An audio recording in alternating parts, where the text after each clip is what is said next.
오늘 캐논 신앙이라는 제목으로 여러분들과 잠시 은혜를 나누기를 원합니다. 오늘 말씀은 지난주에 이어서 두 번째 말씀 연속선상에서 여러분들이 들어주시면 될 것 같아요. 2019년을 시작하는 이 시기에 우리가 어떤 신앙을 가지고 하나님 앞에서 세워져 가야 할지를 여러분들과 잠시 한번 생각을 해보도록 하겠습니다. 현대인들의 신앙, 현대인 썬데이 크리스찬들의 신앙을 한마디로 우리가 생각을 해보면 어떤 단어가 적절할까를 한번 고민을 해봤습니다. 일주일 동안 썬데이 크리스찬의 어떤 신앙, 교회만 왔다 갔다 하고 세상과 버타여 살아가는 그런 많은 사람들이 있는데 그런 분들의 신앙을 어떤 말로 정의를 해볼까? 저는 고무줄 신앙이라고 한번 생각을 해봤어요. 고무줄 신앙. 고무줄은 자기 마음대로 이렇게 쭉 느릴 수가 있어요.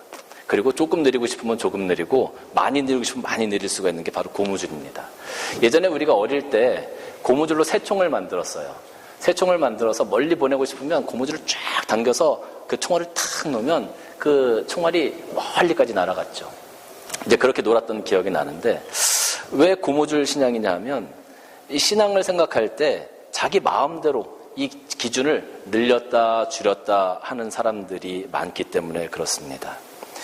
요즘 현대인들은 개인주의가 굉장히 많이 발달해져 있죠. 개인주의적인 생각을 굉장히 많이 가지고 있습니다. 타인의 간섭도 싫어합니다. 공동체의 어떤 문제에 함께 하기보다는 개인적인 욕구에 더 집중하는 그런 모습들이 참 많이 있습니다. 헌신자의 자리에 서는 것도 공동체의 필요가 아니라 자신의 필요에 따라서 그 헌신의 자리에 서게 되는 것을 볼 수가 있습니다. 제가 이번 주에 어느 전도사님을 한번 만났어요. 그 한 분을 만났는데 그분은 시드니에 있는 큰 교회의 전도사님이셨어요. 그래서 제가 그분에게 물어봤습니다. 전도사님, 요즘 교회 평안하세요? 요즘 교회 어떠세요? 물어보니까 아주 죽겠다는 거예요. 그래서 아니 왜 그렇게 죽겠어요? 그랬더니 사람들이 모이질 않는다는 거예요. 성도들이 수천 명이 되는데도 좀 모여서 뭐 좀 하자고 하면 다 안 모인다는 거예요. 그렇게 사람이 많은데도 정작 하나님의 일들을 감당해 나갈 수 있는 사람들은 그렇게 수가 적다라고 얘기하면서 너무 힘들다는 거예요. 너무 힘들다는 거예요. 그러고 보면 우리 교회는 참 행복한 교회다라는 생각을 했습니다. 일단 제가 모이던 소리를 잘 안 하지 않습니까? 우리 교회는 우리 성도님들의 마음이 참 좋으시고 하나가 잘 되어져서 참 하나님 앞에 감사한 부분이 있다라는 생각을 제가 했어요. 성경에서 이 성경을 이야기하는 영어 단어는 바이블입니다. 바이블. 그런데 이 성경을 뜻하는 다른 단어가 있는데 그것이 뭐냐 하면 캐논이에요. 캐논은 사실 성경이라는 단어보다는 정경이라는 단어를 이야기합니다. 근데 정경이 오늘날 이 성경과 똑같은 거기 때문에 이 성경을 이야기할 때 제가 캐논이라는 단어를 사용해도 무방하다라는 생각을 했어요. 이 캐논의 뜻이 뭐냐 하면 표준입니다. 기준이에요. 다른 뜻은 뭐냐면 자라는 뜻이 있어요. 자, 30cm 자 뭐 이런 거예요. 그러니까 이 캐논의 의미는, 이 성경이 캐논이다라는 그 의미는 뭐냐면 우리 삶, 우리 신앙의 기준이 되는 것이 무엇이냐? 바로 성경이라는 거예요.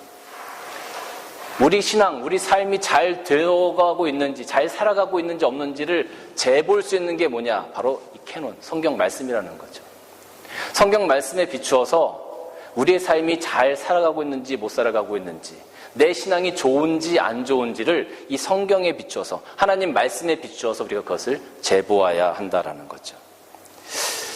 그런데 현대 그리스도인들은 이 성경 말씀을 가지고 자기의 삶을 재어보기보다는 자기의 기준, 자기의 잣대를 가지고 자기의 삶과 자기의 신앙을 잽니다. 그러다 보니까 자기가 늘리고 싶으면 고무줄처럼 쭉 늘리는 거예요. 자기가 줄이고 싶으면 그 기준을 좀 줄이는 겁니다. 그리고 나서 하나님께 말씀하는 거죠. 하나님, 제 기준에서 요만큼이 제가 볼 땐 맞는 건데 제가 참 잘하고 있는 거 맞죠? 제가 잘하고 있는 거 맞죠? 하나님께 그렇게 물어요. 하나님께서 잘하고 있다고 하시겠습니까? 나의 기준을 가지고, 나의 고무줄과 같은 기준을 가지고 내 삶과 신앙을 재는 것이 아니라 하나님께서 정해주신 이 말씀을 가지고 내 신앙과 내 삶을 측정해야 될 것 아닙니까? 근데 현대인들은 그렇게 하질 않아요. 그게 굉장히 어렵거든요. 오늘날 많은 그리스도인들이 큐티를 합니다. 이 말씀을 보고 말씀을 묵상하고 말씀 가운데 하나님의 음성과 하나님의 은혜를 들으려고 많이 노력을 해요.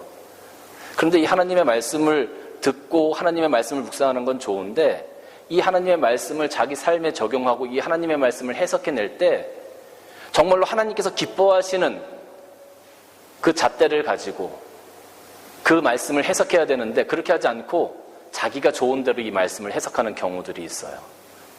굉장히 위험한 겁니다. 큐티가 굉장히 좋은 부분이 있지만 또한 그렇게 굉장히 위험한 부분들이 있어요. 자기가 좋은 대로 이 말씀을 해석해 놓고 그것이 하나님의 뜻이라고 우리가 생각을 해버리고 그렇게 살아가는 거예요. 하나님께서 이 말씀을 통해서 어떻게 우리에게 조명하시고 말씀하시는지를 정확하게 찝어내야 되는데 그렇게 하지 않고 그냥 자기의 기준을 가지고 이 말씀을 해석하는 경우가 굉장히 많다라는 거죠.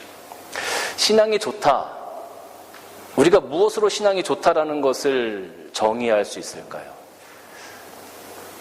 교회 예배 잘 드리고 헌신 많이 하고 헌금 많이 하고 봉사 많이 하고 신앙이 좋다. 우리가 그렇게 많이들 평가를 합니다.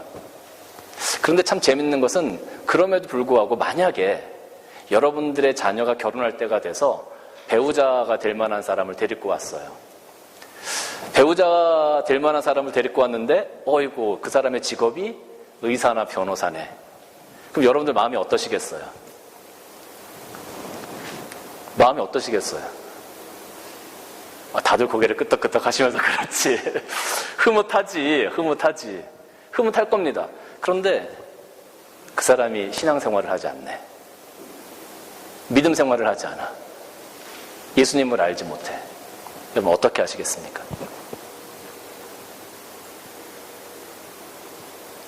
사회적으로는 굉장히 좋은 위치의 직업을 가지고 있고 내 아이들의 배우자로 손색이 없어요. 성격도 다 좋아. 그런데 믿음 생활을 하지 않아. 여러분 어떻게 하시겠어요? 가르쳐야죠. 예, 정답입니다. 가르쳐서 신앙생활을 잘 할 수 있게 만들어 간다. 정답이죠. 그래서 대부분의 부모님들이 그렇게 말씀하세요. 야, 네가 선교사적인 사명을 가져라. 그래서 결혼해서 저 사람을 믿음 생활하게 만들어라. 그런데 우리가 조금 더 그 속을 한번 들여다볼까요? 조금 더 그 속을 들여다보면 놓치기 아까운 겁니다. 선교사적인 사명을 갖고 네가 그 사람 변화시켜라 라고 얘기하지만 하나님의 뜻인 것처럼 얘기하지만 솔직히 말하면 인간적인 이 밑바닥을 가만히 들여다보면 놓치기 아까운 거예요. 그렇잖아요. 이게 오늘날 우리들의 현실이고 우리들의 신앙의 모습이에요. 만약에 배우자 될 사람이 왔는데 교육전도사예요. 교육전도사면 참 진짜 깝깝하네. 이게 뭐 사례가 많지도 않고 뭐 전임이 된다고 해도 기껏해야 뭐 한 주에 1,000불 상관 뭐 받기 어렵고 그런 사람을 데리고 왔어요. 여러분 어떻게 하시겠어요? 아까는 이렇게 끄덕끄덕 하시더니 지금은 다들 어떻게 하시겠습니까? 정말 하나님의 사역을 감당하는 하나님의 종이 될 사람이니까 네가 가서 열심히 헌신하고 같이 하나님의 사역을 감당해라라고 여러분들이 그렇게 격려해 주실 수도 있을 것 같아요. 그런데 또 반면에 그렇게 말씀하시는 분들도 많아요. 누구나 다 하나님의 사역자가 될 필요는 없을 것 같아요. 평신도 사역자 얼마나 좋아요. 굳이 목회자가 될 필요가 있나? 평신도 사역자 얼마나 좋아. 그렇게 말씀하시는 분들도 참 많이 있다라는 거죠. 한 손에는 하나님을, 한 손에는 세상적인 것을 붙들고 살아가는 그런 이중적인 잣대를 가지고 살아가는 그리스도인들이 얼마나 많은지 몰라요. 내가 꼭 하나님만 섬겨야 합니까? 내가 이 땅에서 살아가는데 이렇게 즐겁고 좋고 행복한데, 이 땅에서 내가 누릴 게 너무나 많은데, 이 땅 오늘 하루하루 살아가는 게 난 너무나 좋은데 내가 꼭 하나님만 섬겨야 됩니까? 내가 이 두 가지를 다 가지고 갈 수 없을까요? 그렇게 질문하는 그리스도인들이 참 많다라는 거예요. 사탄은 우리를 늘 유혹해요. 그래, 굳이 하나님만 섬길 필요 있어? 조금은 일탈해도 괜찮아. 조금은 죄를 져도 괜찮아. 조금은 한눈 팔아도 괜찮아. 너 이거 꼭 필요하잖아. 사탄은 항상 우리를 유혹할 때 너 이거 필요하잖아. 우리들의 필요를 가지고 들어오는 경우가 굉장히 많아요. 여러분, 학생들이, 어린아이들이 열심히 신앙생활 하면서 이렇게 쭉 잘 성장해요. 그런데 고3만 되면, 12학년만 되면 아이들이 교회를 나오지 않아요. 왜 안 나오겠습니까? 왜 안 나오겠어요? 엄마가 나가지 말라 그러니까 안 나와요. 사실 아이들은 나가고 싶어요. 아이들은 나와서 예배 드리고 싶은데 엄마 아빠가 야, 고3이잖아. 1년만 참고 열심히 공부해. 대학 가서 열심히 하면 되지. 그런데 안타까운 건 그 1년 동안 애들이 신앙을 다 까먹는다는 거예요. 이게 정말 좋은 신앙입니까? 사탄은 여러분, 우리가 살아가면서 물질 필요해요. 돈 우리가 필요합니다. 그러니까 사탄은 우리에게 또 속삭입니다. 야, 너 돈 필요하잖아. 너 물질 필요하잖아. 애들 밑에 들어갈 것도 있고 오늘 차 할부도 나가야 되고 보험도 나가야 되고 너 돈 필요하잖아. 돈을 좀 아껴. 그러면서 우리에게 제일 처음에 주는 유혹이 뭡니까? 야, 11조 저기 김 집사님도 안 하더라. 무슨 감성금을 해. 너 돈 필요한데 지금. 야, 주일원금 그냥 애들한테 5불씩 줘서 하게 하고 넌 그냥 들어가. 이런 유혹들이 얼마나 많은지 몰라요. 그런데 안타깝게도 이 땅에 있는 많은 그리스도인들이 정말로 좋은 신앙의 모습을 가지고 있는 것 같은데 이런 사단의 유혹에 넘어가는 사람들이 너무 많다는 거예요. 이게 얼마나 안타까운 일입니까?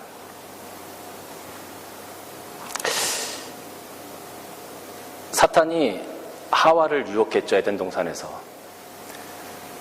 하와를 유혹할 때 성경에 긴 말은 나와 있지 않지만 분명히 그렇게 유혹했을 거라고 저는 확신해요. 야, 너 이거 선악과 꼭 필요해. 너 이것만 있으면 너 하나님하고 똑같이 된다. 너 이것만 있으면 하나님과 똑같이, 너 하나님 명령 그런 거 필요 없어. 너 이 선악과만 있으면 네가 하나님 되는 거야. 네가 모든 걸 다 누릴 수 있는 거야. 이거 너에게 꼭 필요한 거야. 그때 하와가 넘어가는 겁니다. 보암직도 하고 먹음직도 하고. 그걸 보여주니까 그 유혹에 넘어가게 되잖아요. 저는 이 말씀을 볼 때 하나님께서 만약에 이 에덴 동산을 한국 땅에다가 에덴 동산을 허락하셨더라면 저는 아담과 하와가 범죄하지 않았을 거다라고 저는 확신합니다. 왜냐하면 뱀이 와서 그렇게 유혹을 할 때 우리 한국 사람들은 사과를 따먹는 게 아니라 뱀을 먼저 잡아먹었겠죠. 그게 몸에 좋다고 생각을 할 거니까. 그랬으면 아마 절대로 우리가 범죄하지 않고 지금도 에덴 동산에서 살아가고 있지 않겠습니까? 그렇죠. 이제 웃자고 드린 말씀입니다만 사탄은 언제나 우리가 필요한 것을 들고 와서 우리를 유혹합니다. 그러니까 리즈너블해요.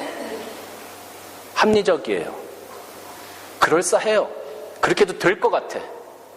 예수님께서 40일 동안 금식 기도하실 때에 사탄이 예수님에게 제일 먼저 제시한 것이 무엇이었습니까? 예수님이 40일 동안 굶주리셨어요. 그때 사탄이 예수님께 처음에 제시한 게 뭐예요? 야, 배고프잖아. 너 빵 필요하잖아. 이 돌을 빵으로 만들어서 먹으면 되잖아. 너 그만한 능력 있잖아. 너 빵 필요하잖아. 이게 사탄의 유혹이었어요. 지금도 사탄은 우리들의 필요를 가지고 우리를 유혹합니다. 여러분들의 필요를 가지고 여러분들을 유혹할 거예요. 그때 여러분 거기에 넘어가시면 안 됩니다. 오늘 말씀을 보면 14절과 15절 말씀을 보면 그러므로 이제는 여호와를 경외하며 온전함과 진실함으로 그를 섬기라. 너희의 조상들이 강 저쪽과 애굽에서 섬기던 신들을 치워버리고 여호와만 섬기라. 만일 여호와를 섬기는 것이 너희에게 좋지 않게 보이거든 너희 조상들이 강 저쪽에서 섬기던 신들이든지 또는 너희가 거주하는 땅에 있는 아모리 족속의 신들이든지 너희가 섬길 자를 오늘 택하라. 오직 나와 내 집은 여호와를 섬기겠노라. 여호수아가 죽기 전에 이스라엘 백성들에게 결단을 촉구하는 말입니다. 이스라엘 백성들이 하나님의 은혜를 많이 경험했어요. 하나님의 능력도 경험했어요. 출애굽을 했지 않습니까? 그리고 가나안 땅에 들어왔어요. 가나안 땅에 들어와서 그 가나안 족속들을 다 몰아낼 때 하나님께서 힘과 능력을 주셔서 전쟁마다 이기게 하셨고 그들을 세워주시고 땅을 분배해 주셨어요. 그걸 다 경험했어요. 그런데 이스라엘 백성들이 어떻게 했냐 하면 오늘 이 말씀을 보고 추론하건대 내가 아모리 족속이나 다른 이방 민족들을 쫓아내고 나니까 거기 보니까 탐나는 게 하나 있는 거예요. 이 사람들이 이렇게 살아갔네? 이거 괜찮네? 하나 자기가 집어와요. 또 다른 민족들을 몰아내면서 보니까 여기도 또 괜찮은 게 있네, 우리보다 나은 게 있네, 또 하나 집어와요. 다른 민족 몰아내고 보니까 여기 보니까 여기는 이런 신도 있네, 이거 내가 주머니에 넣고 가야지, 또 가져와요. 그러면서 이스라엘 백성들이 서서히 그 가나안 땅의 문화에 젖어들기 시작했습니다. 처음에는 아무것도 아니었죠. 그런데 서서히 젖어들기 시작했어요. 그래서 그들이 가나안 민족들의 문화를 즐기게 되었고 가나안 땅의 우상을 섬기게 되었고 하나님을 섬기지만 한 손에는 하나님을, 한 손에는 가나안 땅의 문화, 이 땅의 문화를 즐기며 살아가는 그런 모습이 되었다라는 거예요. 그래서 오늘 여호수아가 자기가 죽기 전에 너희가 결단하라. 이 땅의 신이든지 아니면 여호와 하나님이든지 결단하라라고 지금 이야기하고 있는 겁니다. 너희가 하나님을 섬겨 나아가는 데 있어서 방해되는 것이 있다면 결단하라. 너희가 너희들의 잣대를 가지고 고무줄처럼 늘렸다 줄였다 하지 말고 그것을 가지고 하나님 앞에 내가 최선을 다한다고 하지 말고 하나님의 잣대를 가지고 하나님의 말씀을 가지고 너희들 삶을 한번 비춰봐라. 그리고 너희가 선택할 것을 선택하라라고 지금 이야기하고 있는 거예요.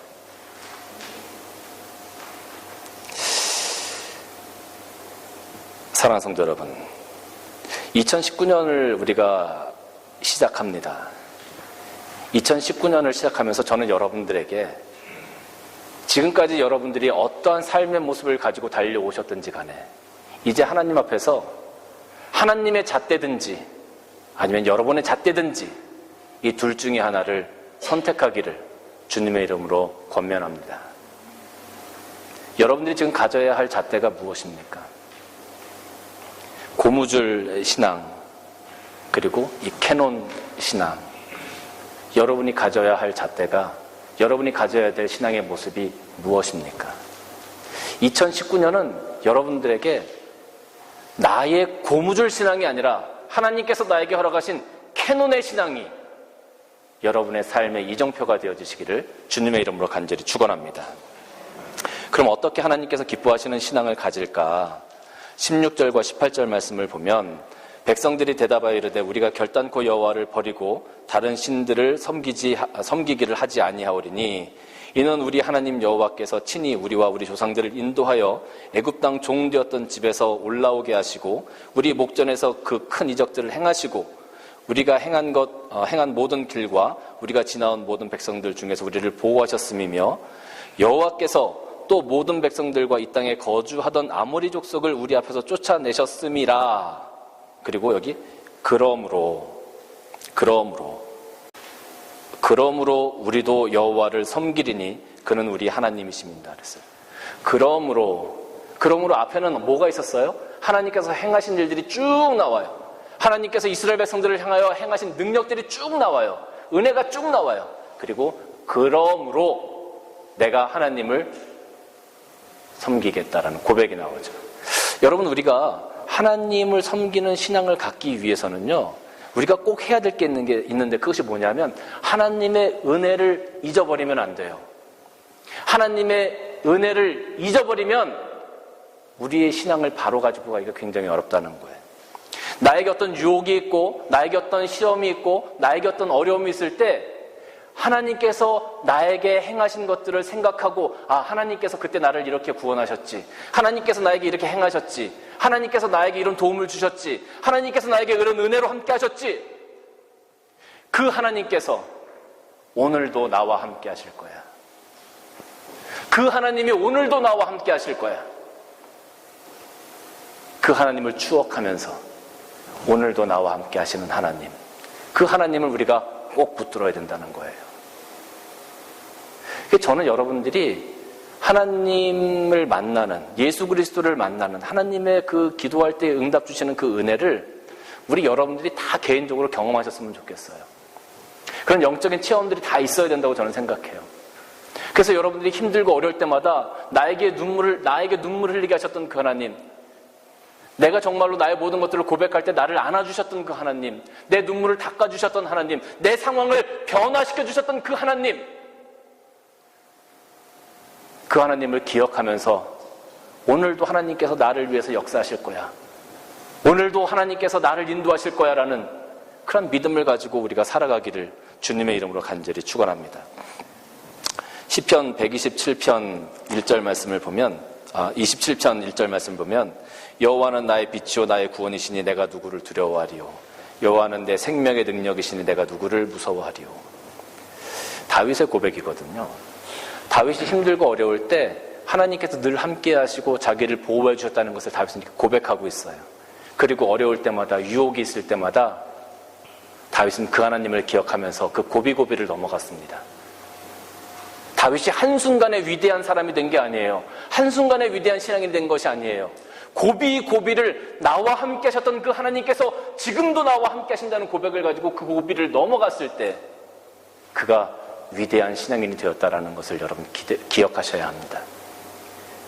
하나님께서 여러분들에게 베풀어 주신 그 은혜를 여러분 기억하시고 고비고비를, 유혹을 여러분 넘어가셔서 2019년에는 정말로 하나님께서 가장 기뻐하시는 여러분들의 삶들이 되어지시기를 바라요. 말씀 한 구절만 보고 말씀 마치도록 하겠습니다. 히브리서 11장 32절에서 38절까지 말씀입니다. 내가 무슨 말을 더하리요? 기드온, 바락, 삼손, 입다, 다윗 및 사무엘과 선지자들의 일을 말하려면 내게 시간이 부족하리라. 그들은 믿음으로 나라들을 이기기도 하며 의를 행하기도 하며 약속을 받기도 하며 사자들의 입을 막기도 하며 불의 세력을 멸하기도 하며 칼날을 피하기도 하며 연약한 가운데서 강하게 되기도 하며 전쟁에서 용감하게 되어 이방 사람들의 진을 물리치기도 하며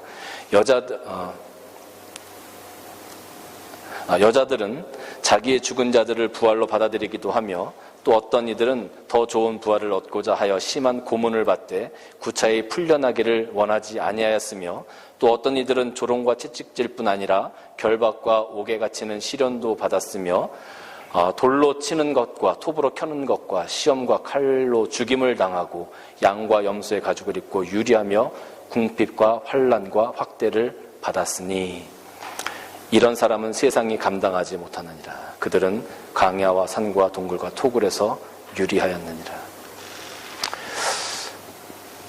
초대 그리스도인들의 삶의 모습을 지금 이야기하는 겁니다. 그들이 얼마나 많은 핍박을 받았는지. 여기 보면 돌로 치고 톱으로 손발을 잘라내고 시험과 칼에 죽임을 당하고 여자들은 자기 죽은 자들의 부활로 받아들이기도 하며 또 어떤 이들은 더 좋은 부활을 얻고자 심한 고문을 받되 풀려나기를 원하지 않았다.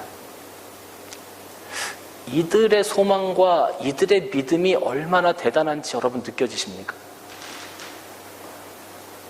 그냥 이 말씀을 보실 때 그냥 말씀 읽는 것처럼 그냥 쑥 넘어가지 마시고 정말로 그 상황을 한번 생각해 보세요. 이들의 신앙과 이들의 소망이 얼마나 대단한지, 오늘 우리가 과연 이러한 신앙과 소망을 내 삶 가운데, 내 영혼 가운데, 내 신앙 가운데 가질 수 있을지. 38절 말씀 보면 이런 사람들은 세상이 감당하지 못한다. 세상이 감당하지 못하는 사람, 세상이 감당하지 못하는 사람, 그게 바로 그리스도인들이에요. 세상이 감당하지 못하는 사람, 그게 바로 캐논의 신앙을 가지고 있는 그리스도인이에요. 2019년은 세상이 감당하지 못하는 여러분들이 되시길 주님의 이름으로 축원합니다. 세상이 감당하지 못하는 우리 산위의 등불교회가 되시기를 주님의 이름으로 간절히 축원합니다. 여러분, 우리가 신앙생활할 때 그렇게 한번 멋지게 살아보면 얼마나 좋겠어요, 그죠? 우리 2019년을 저는 하나님 앞에서 기도하면서 많이 준비할 때에 하나님께서 많은 기대를 주셨어요. 많은 소망을 주셨어요. 2019년은 지금까지 달려온 4년과는 무언가 다를 거다. 하나님께서 그런 소망을 주셔서 얼마나 감사한지 몰라요. 그래서 저는 우리 모든 성도들이 오늘 캐논의 신앙을 가지고 2019년 모두 함께 열심히 달려가시기를 주님의 이름으로 간절히 축원합니다.